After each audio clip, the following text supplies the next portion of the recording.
Hey, what's up guys? It's Jermaine again and welcome back to the Avoiding Broke Daily News. Guys, this time you're not with me in the car. Today I'm in the kitchen. We're actually doing some meal prep. Look at this kind of juice stuff that we're drinking here. I don't know, it's designed to help your insides, help your immune system, flush you out, all these kind of things. Anyway, we do it consistently, right? We just try to improve as we go. So guys, what are we thinking about from the news for today? Well, on the money side, so one thing that you may have seen, particularly those of you in America, is you would have seen Robinhood, the trading app. It was listed. It became a publicly listed company, which, in just really simple terms, just think of that as really credentializing it in the world of finance. And essentially, it brings Robinhood, which is it's a big investing platform. It's kind of similar to things like Hargreaves Lansdown, that type of thing. It brings it into the hands of more people. Now, Robinhood also gives you like really good coverage in terms of the number of different stocks that you can purchase. And it tries to make just investing accessible. You know, that's kind of one of the best ways that I can really try and think of it. So why is that so important? Well, guys, look, I just think this could be a really interesting time for those of us that we'd call retail investors. So a retail investor is just like a normal person, so it doesn't have like a high level of personal wealth. It's just your ordinary, just think of it, your ordinary everyday investor who maybe has like kind of like a middling type of salary, middling kind of risk appetite, and probably middling kind of knowledge of investments. When you start making putting investing into the hands of more people, all of a sudden it creates kind of, in some respects, bigger risk, but also bigger opportunity. Now, of course, I want to focus on the opportunity for all of us. Well, the opportunity, right, is that when you look at the history of time, outside of things like property, there have been more millionaires made from investing in stock markets, financial markets, than anything else. You know, outside of, as I say, the wealth created by property. And one of the key concepts that we need to understand when we're trying to become wealthy is that the key things that you require for wealth is money that is invested into assets. So things with the ability to cash flow over time. And time is the real key thing here. Because if you go and just Google right now, you will see that if you've put, say, £100 in a market, you never top it up, you just leave it there for a significant enough period of time, it grows massively. And that kind of knowledge is sometimes lost on retail investors because a lot of us are used to spending our money on liabilities. Whereas when you start bringing investment and investing into everyday hands, well, you're encouraging the creation of assets, right? You're encouraging more people to spend their money rather than buying the Gucci or the Balenciaga or whatever people buy these days. I'm not really even too sure, to be honest.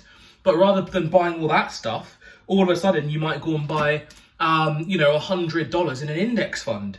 You might go and spend £100 and investing in a fund that kind of investing has exposure to the FTSE 100.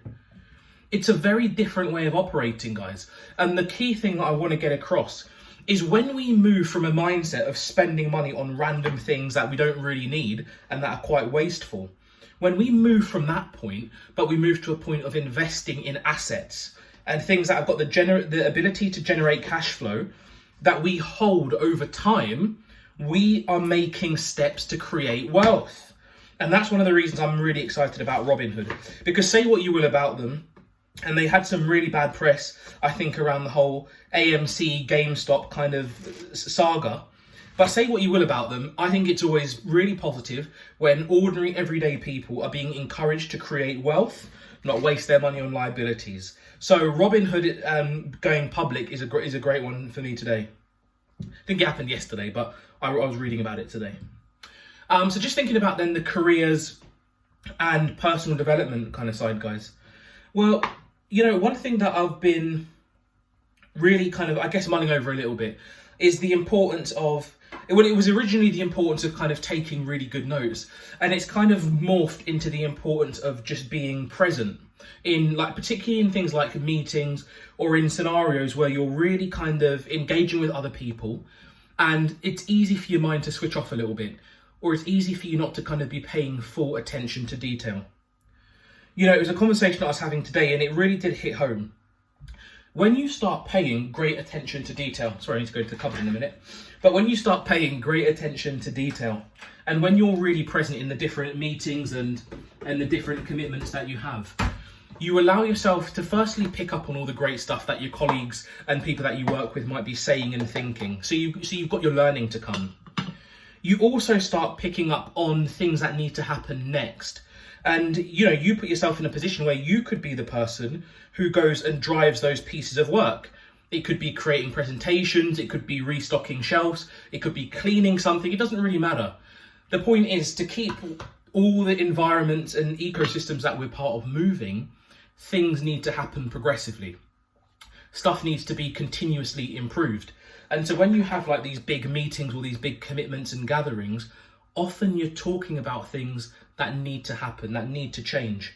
Often there'll be actions that are decided upon, and what it can sometimes really take is for an individual or a group of individuals to look and say, you know what, we'll give that a go. I think it's surprising, guys, how often those little nuggets about ways that you can add value and contribute come up. And I think it's actually quite surprising how often they can get missed. They can get missed because you zone out. They could get missed because you think, well, this doesn't really apply to me. Could get missed because maybe we think somebody else is going to do it. It doesn't really matter. The point is that, you know, there's a bit in the musical Hamilton where they've got a song and they talk about the room where it happens.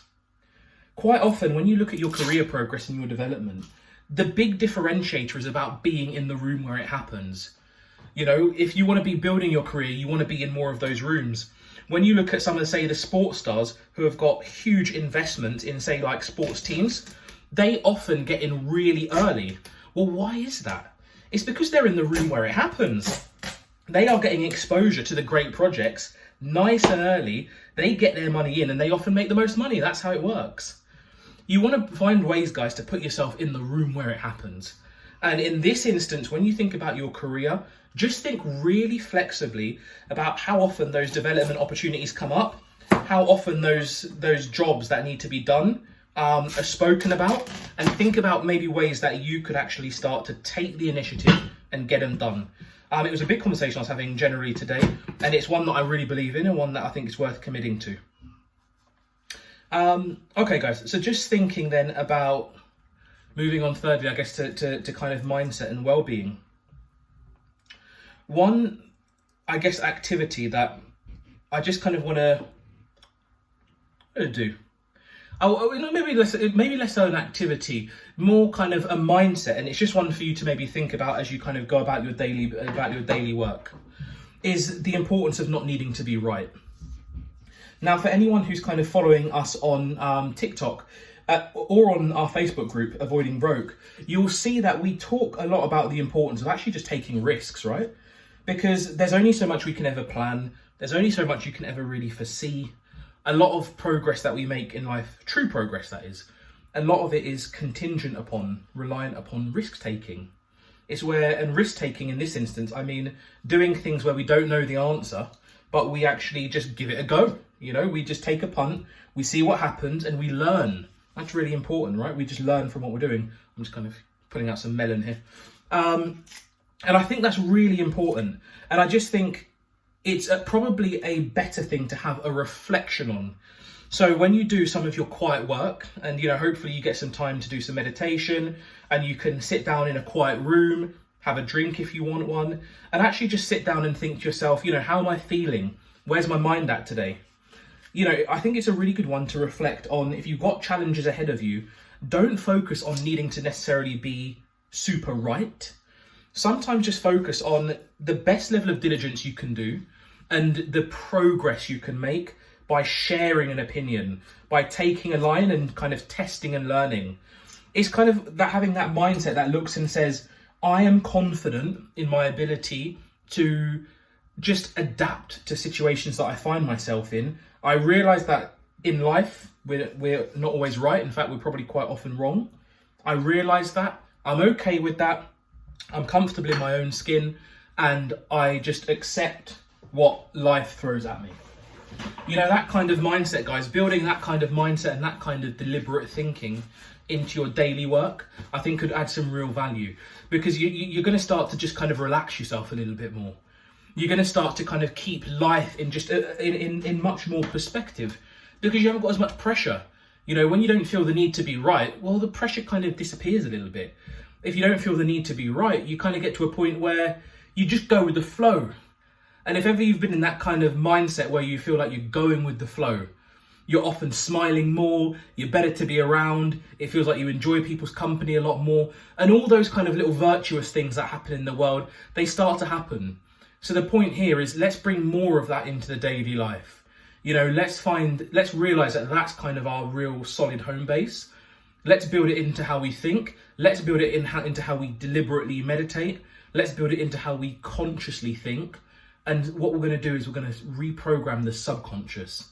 So it means when we're not expecting it, the mind is going to be at a point where it says, I don't need to be right because I trust myself to just go with the flow. So guys, that's it. That's it for Friday.